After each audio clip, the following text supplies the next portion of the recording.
Hello. आज हम बात करेंगे लेबनान क्राइसिस के बारे में कि आखिर में लेबनान में जो संकट चल रहा है वो आखिर में क्यों आया है।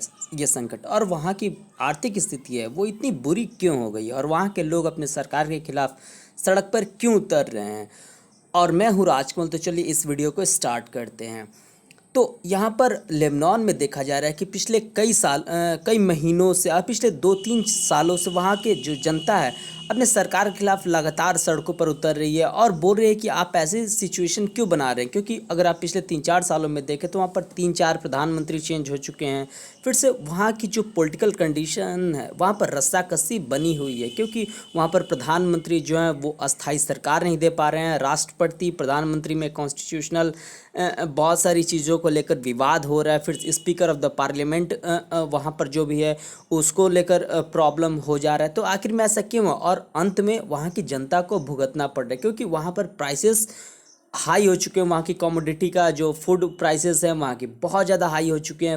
वो कोई ऑयल रिच कंट्री नहीं है, इसलिए वहाँ पर अगर फ्यूल देखा जाए, कार में बाइक में जो पेट्रोल आता है, डीजल आता है, वो उसकी प्राइस बहुत ज़्यादा हाई हो चुका है। तो वहाँ के लोग पूरी तरीक़े से परेशान हो चुके हैं। तो आखिर में ऐसा क्यों है और ये पूरी दुनिया की जो प्रेस है उसे वो कवर कर रही है, क्योंकि जो लेबनान है वो पूरी तरीके से मिडिल लेबनान को देखा जाता है मिडिल ईस्ट में इज़राइल के बाद सबसे ज़्यादा स्टेबल कंट्री, लेकिन यहाँ पर भी डिस्टेबिलिटी बहुत ज़्यादा बढ़ रही है। तो इसलिए पूरी दुनिया की प्रेस यहाँ पर इसको लेकर कंसर्न है और इससे संबंधित पूरी न्यूज़ को कवर कर रही हैं। तो वहाँ पर जो नजीब मिकाती हैं उनको नया प्राइम मिनिस्टर बनाया गया है। फिर से टाइम्स ऑफ इंडिया ने भी यहाँ पर कवर किया है नजीब मिकाती को वहाँ पर लेबनान का नया पीएम बनाया गया है। तो सबसे पहले हम देखेंगे कि आखिर में वहाँ पर ये प्रॉब्लम शुरू हुआ क्यों। तो देखिए, पिछले 10 महीनों में हालांकि पूरी दुनिया के जितने भी देश हैं उनकी हालत ख़राब हो चुकी है। जैसे इंडिया की भी हालत ख़राब हो चुकी है। इंडिया में भी फूड प्राइसेस दिन प्रतिदिन बढ़ रही है, फ्यूल प्राइसेस बढ़ रहे हैं। तो लेकिन जो लेबनान है वहाँ पर तो पिछले 10 महीनों में वहाँ पर 90% से ज़्यादा वहाँ पर देखा जाएगा महंगाई हो गया है। वहाँ की जो करेंसी है वो 90% ज़्यादा डिवैल्यू हो गई है और उसका डायरेक्ट असर वहाँ की जो लोकल मार्केट है वहाँ पर उसका असर देखने को मिल रहा है। और फिर से इससे अगर हम ये भी रिलेट कर सकते हैं कि 2020 के जून में वहाँ पर एक जो बेरूत है वह उसका जो कैपिटल है वह कोस्टल सिटी भी है, वहाँ पर बहुत बड़ा एक्सप्लोजन हो गया था जो कि मीथेन से हुआ था। एक पानी के जहाज़ में मीथेन था, बहुत दिनों से स्टोर था, तो वो अपने आप ब्लास्ट कर गया। तो उसके कारण भी जो बेरूत की इकॉनमी थी वो पूरी तरीक़े से धराशायी हो गई और कह सकते हैं कि रातों रात बर्बाद हो गए, जिससे हज़ारों लोग बेरोजगार हो गए, सड़क पर आ गए। तो ये भी एक कारण था। ये दृश्य है 2020 के जून में जो बेरूत में एक्सप्लोजन हुआ उसका, जिससे कि वहाँ की सरकार इस्तीफ़ा दे दी, बोली कि बिल्कुल हम ये सिचुएशन को संभाल नहीं पा रहे हैं। तो वो बोल दी कि हम नहीं संभाल पा रहे हैं तो हम अपना इस्तीफ़ा दे देते हैं। तो साद हरीरी साहब जो वहाँ के प्राइम मिनिस्टर थे उन्होंने अपना इस्तीफ़ा बिल्कुल सौंप दिया अपने राष्ट्रपति जी के सामने। तो फिर भी हम देखेंगे कि आखिर में वहाँ पर ऐसा हुआ क्यों। क्योंकि देखिए, बीच में जब से वहाँ पर सिविल वार ख़त्म हुआ है, मीन्स लेबनान में भी सिविल वार हुआ, करीब करीब आपको देखें तो 15 साल तक वहाँ पर सिविल वार चला। 15 साल से 1975 से लेकर के और 1990 तक।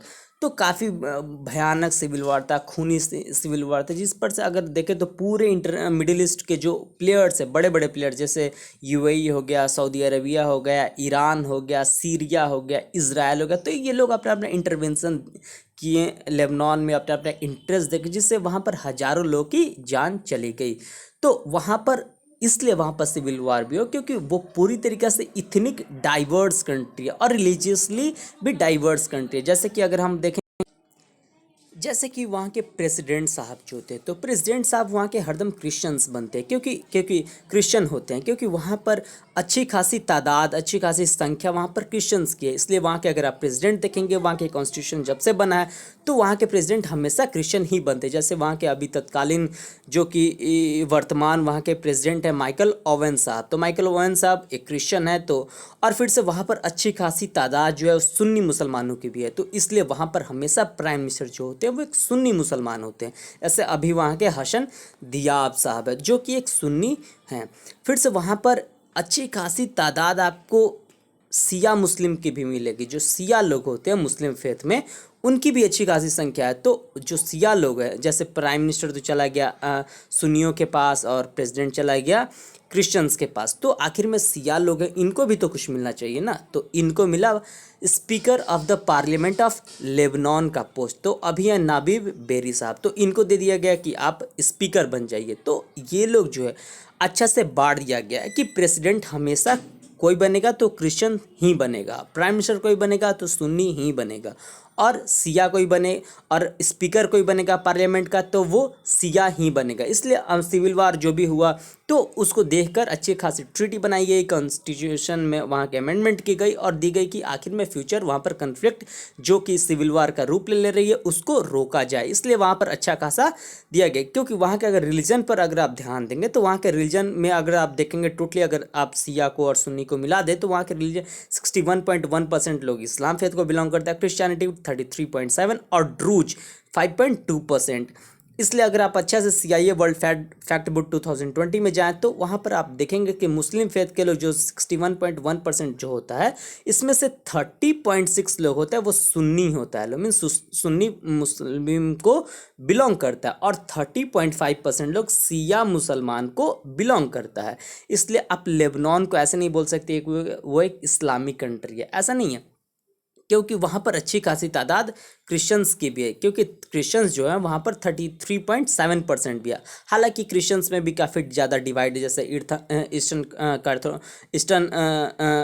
ईस्टर्न ऑर्थोडॉक्स हैं, फिर से कैथोलिक है, प्रोटेस्टेंट हैं, फिर से आपको ग्रीक ऑर्थोडॉक्स हैं। तो यहाँ पर भी बहुत ज़्यादा डिवाइड है, लेकिन सबसे ज़्यादा डिवाइड देखने को मिल रही है मुस्लिम फेथ को। जैसे सुन्नी जो होता है वो हमेशा प्राइम मिनिस्टर नहीं होगा, क्योंकि सुन्नी और सिया को लेकर बहुत ज़्यादा आपस में झगड़े हो जाते हैं, हर देश में हो जाते हैं।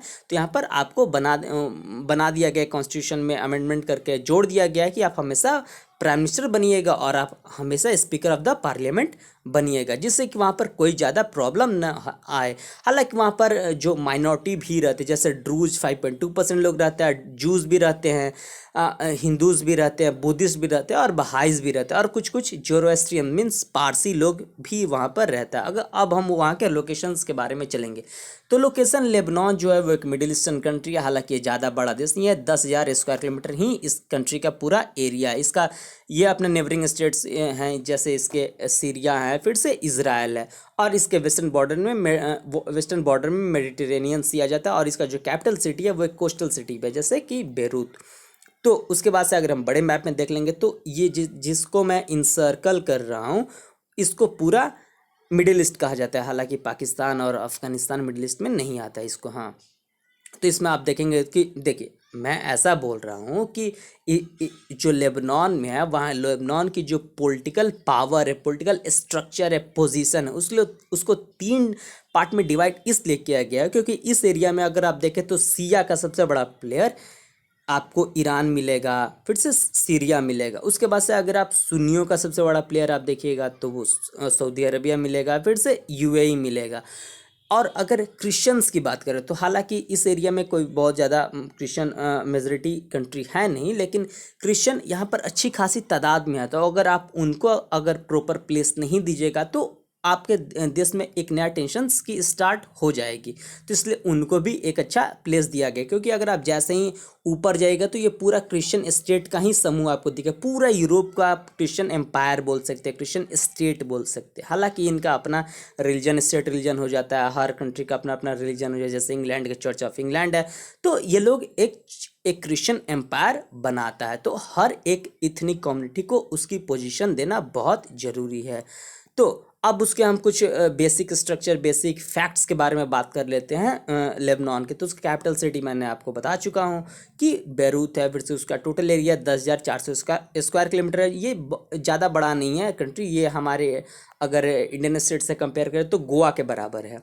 फिर से इसका अगर वाटर एरिया देखा जाए तो वो भी कम है। इसके यहाँ पर मिनरल्स नहीं पाए जाते, यहाँ पर जो ऑयल है, गैस फील्ड्स है वो नहीं पाए जाते। इसी कारण ये देश जो है बहुत ज़्यादा गरीब है, और इस देश में बहुत ज़्यादा आपको कहे तो तेल की भी संकट है। पॉपुलेशन भी ज़्यादा नहीं है, मात्र 68 लाख लोग हैं, 6 मिलियन लोग हैं, और इसका लार्जेस्ट सिटी भी बेरूत ही है, क्योंकि इतना छोटा देश में अब 3-4 शहर तो होगा नहीं। और यहाँ पर करेंसी जो है लेबनीज पाउंड्स चलता है। हालांकि मैं बता दूं कि ये पहले सेकेंड वर्ल्ड वार के बाद सॉरी, फर्स्ट वर्ल्ड वॉर के बाद ये फर्स्ट वर्ल्ड वॉर से पहले ये पूरा ऑटोमन साम्राज्य का ही पार्ट था, मीन्स टर्की का पार्ट था। लेकिन जब टर्की हार गया तो ये जो पार्ट है वो फ्रेंच मैंडेट को चला गया, यानी फ्रांस इस पोर्शन को रूल करने लगा। बाद में फ्रांस से भी इसको आज़ादी 1948 में मिल गई। तो उसके बाद से अपना पॉलिटिकल रस्साकसी उस देश में शुरू हो गई। बाद में अपना सिविल वार चला, तो उसके बाद से कुछ एग्रीमेंट हुई जिसमें से बांट दिया गया इंपॉर्टेंट पॉलिटिकल पोजीशंस को। हालांकि उसकी जीडीपी बहुत ही अच्छी है, $53 बिलियन, और उसकी जीडीपी पर कैपिटा इंडिया से तो बहुत बेटर है। लेकिन इसके बावजूद लोग वहाँ पर संकट में हैं, लोग वहाँ पर प्रदर्शन कर रहे हैं, मीन्स वहाँ के लोग बेटर लाइफ को चाहते हैं। So thanks. आपको मेरा वीडियो कैसा लगा आप मुझे कमेंट करके बता सकते हैं। अगर आपको ये वीडियो अच्छा लगा हो तो आप इसे शेयर कीजिए, सब्सक्राइब कीजिए एंड लाइक भी जरूर कीजिए। और इस वीडियो का पीडीएफ लिंक मैंने डिस्क्रिप्शन बॉक्स में दिया है। So thanks.